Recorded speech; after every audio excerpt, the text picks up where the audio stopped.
This is actually a puzzle that some of you may have written your paper on, because it's the puzzle about Lucretius, the puzzle that Lucretius gives us.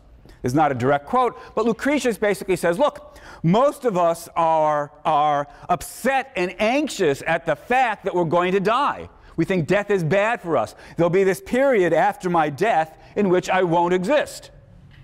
And the deprivation account helps say why that's bad, because during this period of non-existence, you're not enjoying the good things in life. Fair enough, says Lucretius, but wait a minute.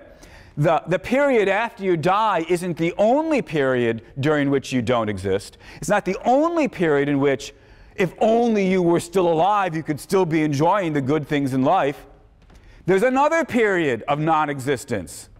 It's the period before my birth. I think I've just switched the timeline here, but all right. Imagine this is the period before my birth.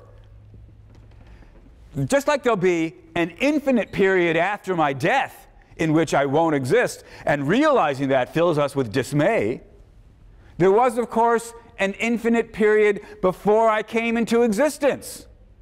Well, if non-existence is so bad, and by the deprivation account it seems that we want to say that it is, shouldn't I be upset at the fact that there was this eternity before I was born?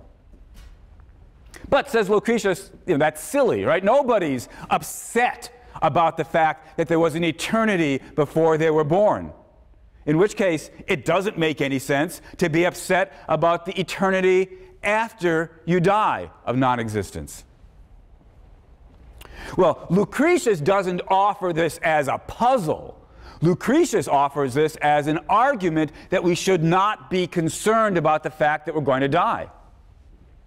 Most philosophers aren't willing to go with Lucretius all the way to the end of the bus route. Most philosophers want to say there's got to be something wrong with that argument someplace. There's got to be some, well, what are the possibilities here? One possibility is indeed to just agree with him, right? Nothing bad about the eternity before I was born. So nothing bad of the eternity of non-existence. So nothing bad about the eternity of non-existence after I die. Well, that's one possibility, to agree with Lucretius.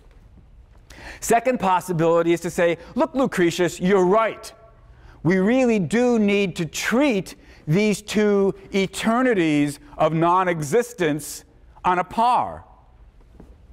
But we could turn it around.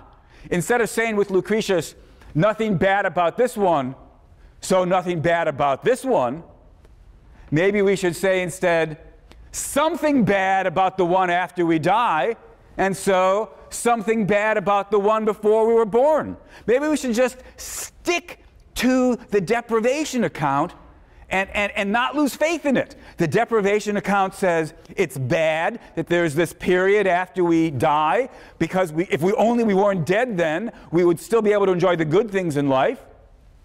Maybe we should say, look, similarly then, when the deprivation account tells us it's bad that there's this period before we come into existence when we don't exist, because if only we had existed then, we'd be able to enjoy the good things in life. Maybe Lucretius was right, we have to treat both periods the same, but he's wrong in thinking we shouldn't think either period is bad. Maybe we should think both periods are bad. Well, that's a possibility. What other possibilities are there? Another possibility is to say, Lucretius, you're right, there are two periods of non-existence, but there's a justification for treating them differently. They're asymmetrical in a way that makes sense from the point of view of what we should care about. Well, it's easy to say that.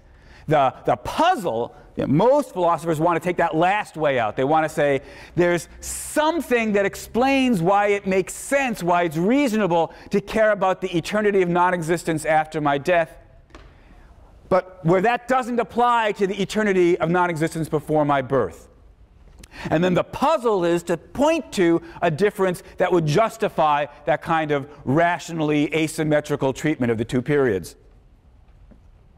It's easy to say it's okay, it's reasonable to treat them differently. The philosophical challenge is to point to something that explains or justifies that.